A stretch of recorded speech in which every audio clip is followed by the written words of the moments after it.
Ayan, so ang problema lang po nito ay ang manubila ay hindi nagfunction yung power steering. So ngayon titingnan muna natin at silip-silipin natin dito ang mga nag-iilawan na mga indicator light. Yan, paandarin natin ang makina. Ayan oh, so mandar ng makina ngayon. At kita naman natin na nakailaw pa ang check engine light at ang EPS. At nang lubag-lubagin na natin ang manubila dito ay sobrang mabigat. Kasing bigat ng 50 kilos ng ganado rice. Ayan oh. Kadalasan na magka-problema nito ay ang tinatawag nating steering control module. Ito po talaga ang kadalasan na mangyayari pag magka-problema ang ating power steering. So hindi po tayo nagpadugay-dugay. Ayan, pinalitan natin ng bagong power steering control module. Ayan, so ang problema lang hanggang ngayon ay nag-iilawan pa dito ang EPS at ang check engine light. So ibig sabihin pag umiilaw pa ang EPS dito, matigas pa rin ang manubila. Yes! So hindi po tumama ang ating hula-hula diring dapita. So nagkakamali po tayo. Hindi pala problema ang power steering control module. Nagkaguliyang ang agi dito. Yan. So ngayon gagamitan po natin ang ating hula-hula kasi lahat yung mga wiring dito ay gisubay-subay na natin at hanggang ngayon andito pa rin ang problema.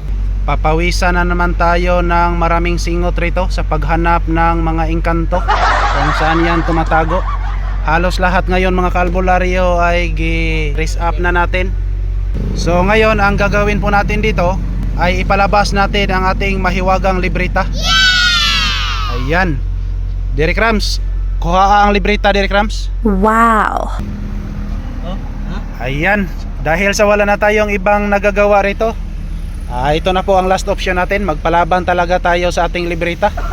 Ayan oh. So ito po ang ating libreta.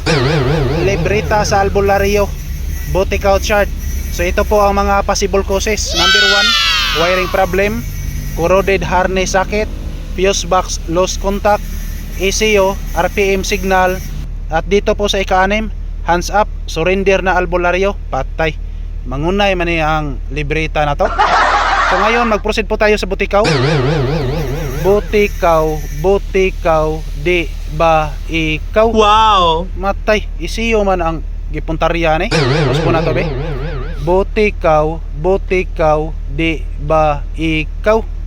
ECU gyud ang problema Derek Rams. Yang saon taman eh. Ilisan na dito. Ilisa na to dito, dili na lang ta mo repair na eh. Ay na lang. Ilisan na dito. Ilis diretso. So ayan po mga kalbularyo, base po sa nakikita natin kanina na ito talaga ang gitudlo-tudlo ng ating Butikaw. Oh no! Wala na po tayong ibang duda dito.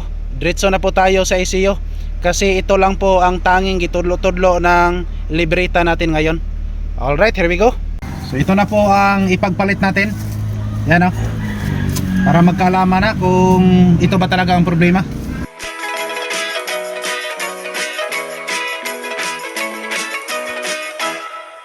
Dunay babaeng masakiton, gitambalan niyag orasyon. Ang albularyo mapahiyumon, mihapuhap sa sakit Ayan po. sa poson. So hindi talaga natin maiwasan na kinabahan tayo, baka maulawan tayo sa tag-iya nito. Yan. So ngayon, andarin natin ang makina at mag-observe po tayo dito sa mismong panel board. Pag mawala yung check engine light rito at ang mismong EPS indicator light, ibig sabihin ay okay na yon. Ignition on, engine start.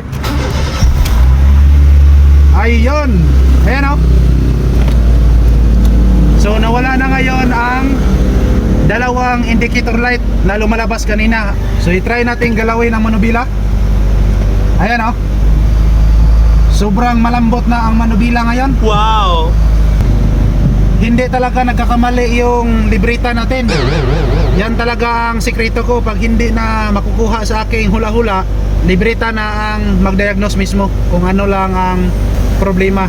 So ngayon, kita naman natin na sobrang lambot na ikutin yung nubila dito. I declared problem solved naman po tayo dito. So maraming salamat po sa inyong panonood. As always, to God be all the highest glory. Thank you so much.